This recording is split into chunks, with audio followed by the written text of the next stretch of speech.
Hello guys welcome to my uncle's kitchen. जय जगन्नाथ बंधु मैंने अंकल्स किचन तरफ आउ एक न्यू रेसिपी नहीं आपण स्वागत जनाऊँगी। आज मुझे बनईबी मटर पनीर। मटर पनीर पे कौन कौन सामग्री मुझे आपण मैंने मोर वीडियो को देखूँ। प्रथमे आम जो मसला आम नहीं अदा कंचा लंका जीरा धनिया को भल भाव ग्राइंडिंग करदे। गाइस देखूँ मोर कड़ईटी गरम हो जाए आम पनीर छाणिया तेल टिके पकेले एबे समस्त पनीर को आम छाणीदबा। गाइस देखूँ मुझे भाई प्रोसेस बनाऊँ आपण मैंने मोर वीडियो को देखूँ। देखूँ एबे जो मटर मु छड़े रखी कैप्सिकम काटी रखी ताको आम शैलो फ्राए करदे। जस्ट पकेबा उठेबा ताको डीपली भाजबेनी फ्राए करें। एबे समस्त मटर और कैप्सिकम को भाजिक प्लेट रखीदबा।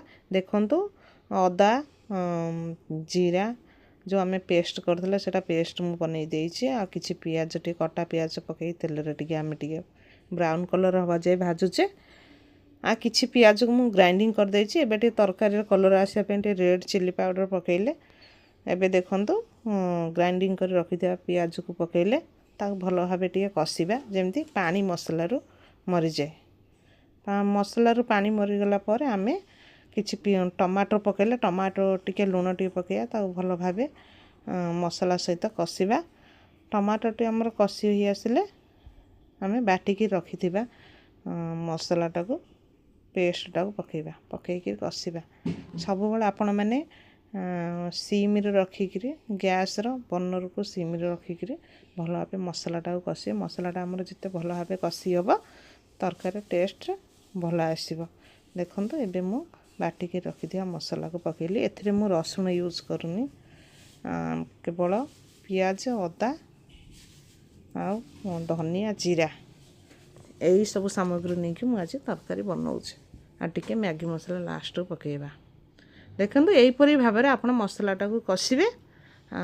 देखूँ मुझे केमी कौन बनाऊँच आपण मैंने मोर वीडियो को देखूँ। एबे टिके आम मैगी मसला पकेले पकईकी टिके कषिदबा। तापर भाजिकी रखिथिबा समस्त सामग्री पनीर मटर कैप्सिकम सब पकेबा पकईकी टिके जस्ट टिके कषिदबा। तापर पानी टिके देकी किछि समय फुटिबा पई छाड़ीदबा। लास्ट टिके आम धनिया पत्र गरम मसला पाउडर टिके पकेबा पकईकी खाइबा। गाइस देखूँ मोर तरकारी भल भाव फुटी गलानी। एबे लास्ट टिके आम देखूँ तरकारी लुक केते सुंदर देखा एथर आउ टिके पानी मरियो जेहेतु आम रुटी रे खाइबा रुटी हो भात रे जो थे खाइबे टिके सुखला सुखला मटर पनीर रखले भल लगे। एबे लास्ट गरम मसला पकेले टिके धनिया पत्र पकेले देखूँ मोर रेडी हो जाइए मटर पनीर।